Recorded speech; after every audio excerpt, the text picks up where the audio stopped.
सुनते हमारी मम्मा की जीवनी। एक झलक ने हमारा जीवन का लक्ष्य ही बदल दिया। हर एक के जीवन में भिन्न भिन्न स्वभाव संस्कार वाले व्यक्ति संबंध संपर्क में आते हैं और चले जाते हैं, परंतु कभी कभी कोई ऐसी दिव्य विभूतियां जीवन में आती हैं जो सदा के लिए अपनी अमिट छाप छोड़ जाती है।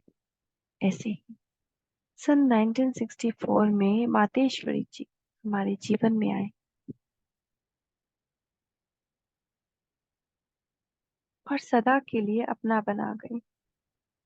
उपरोक्त अनुभव सुनाते हुए मुंबई सायन से ब्रह्म कुमारी संतोष बहन जी कहती हैं कि पहली बार मैंने मम्मा को तब देखा जब वे मुंबई में सेवा प्रति आए हुए थे। मम्मा की शीतल और गंभीर मुद्र को देखते ही ऐसा अनुभव हुआ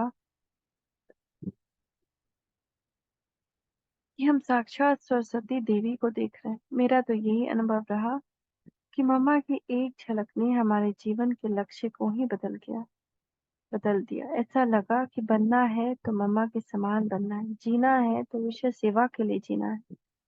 मम्मा के चेहरे की पवित्रता और झलक से इतने प्रभावित हुए जो मैं सुध बुध भूल बैठी।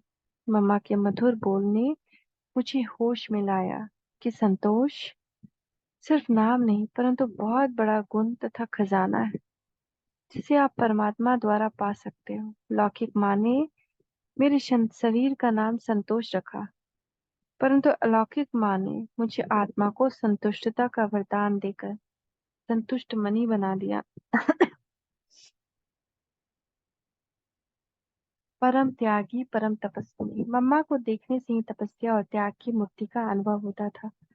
मम्मा तुरंत दान महापुण्य जमा करने वाली थी। इसका मिसाल ब्रजेंद्रा दादी से हमने हमें सुनाया था। एक बार हैदराबाद सिंध में एक ऑफिसर ब्रह्मा बाबा से मिलने आया था क्योंकि लोगों के मन में गलत धारणाएं थी कि बाबा माताओं कन्याओं को घर बार छुड़ाते हैं, जादू करते आदि आदि। तो बाबा उस ऑफिसर को समझा रहे थे कि देखो मैं इन बच्चियों को क्या देता हूँ, न गहने देता हूँ श्रृंगार के लिए, न अच्छा कपड़ा देता हूँ। इनको गहने और कपड़ों से भी उच्च श्रृंगार ज्ञान श्रृंगार मिलता है जिससे इन्हें आत्मिक सुख मिलता है, जिस कारण ही ये भौतिक सुखों को त्याग कर आत्मिक सुख की ओर भागती हैं। यह वार्तालाप मम्मा और विजेंद्रा दादी ने बाहर बगीचे में टहलते हुए सुना। मम्मा विजेंद्रा दादी को कहने लगी, देखो बाबा हमारे लिए क्या कहते हैं, परंतु हमने तो अभी तक ये विनाशी गहने पहने हुए हैं। मम्मा ने भी उस समय थोड़े बहुत गहने पहने हुए थे और विजेंद्रा दादी को तो बाबा ने लौकिक जीवन में बहुत श्रृंगारा था। मम्मा की ये बात सुनकर विजेंद्रा दादी ने कहा कि हमारे इन झूठे गहनों से बाबा के बोल झूठे लगेंगे क्योंकि हमने गहने पहने हैं, और बाबा कहते हैं कि ये झूठा श्रृंगार छोड़ सच्चा श्रृंगार करती हैं। अब क्या किया जाए? तो मम्मा ने कहा, चलो हम दोनों ये झूठे गहने उतार दें। तो उन दोनों ने तुरंत ही गहने उतार दिए। उन्हें देखकर सारा यज्ञवत्सों ने अपने सब गहनों का स्वयं ही त्याग कर दिया। मतलब यह है कि मम्मा सदैव बाबा के महावाक्यों को साकार करने में नंबर 1 रही। सदा मंद स्मिते कि बाबा हमेशा कहते थे कि बाबा नंबर 1 है, परंतु तुम्हारी माँ तो +1 में गई। मम्मा के चेहरे पर हमने कभी भी उदासी नहीं देखी। उनका सदैव मुस्कुराता हुआ चेहरा था। मम्मा का एक एक बोल सुख देने वाला था। मम्मा की दृढ़ता वाले बोल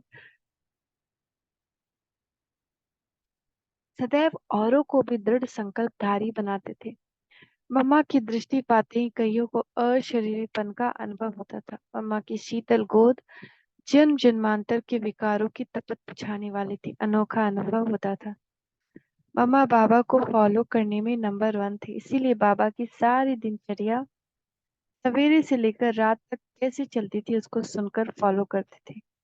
कराची में बाबा के साथ बाबा भवन में ब्रजेंद्रा दादी रहती तथा बाबा की संभाल करती थी। मम्मा मम्मा भवन में रहती थी। रात को बाबा के सो जाने के बाद मम्मा ब्रजेंद्रा दादी को अपने पास बुलाती थी और कहती थी कि आप बाबा की एक एक बात सब रिपीट करके सुना, कुछ भी मिस नहीं करना।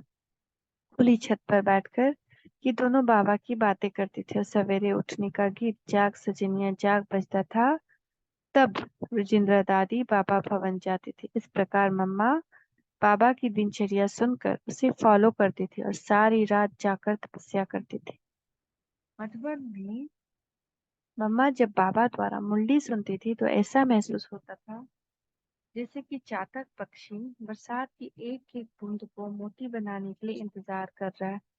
मम्मा बाबा के एक एक महावाक्य को सुनने के लिए तरसा करते थे और ग्रहण कर उसे तुरंत जीवन में उतार कर ज्ञान स्वरूप बन जाती थी। मम्मा की याद आते ही यही आवाज दिल से निकलती थी, जीवन अमर नहीं है प्यारे, नाम अमर कर जाना, जग में अनमोल बोल से सबका दिल बहलाना।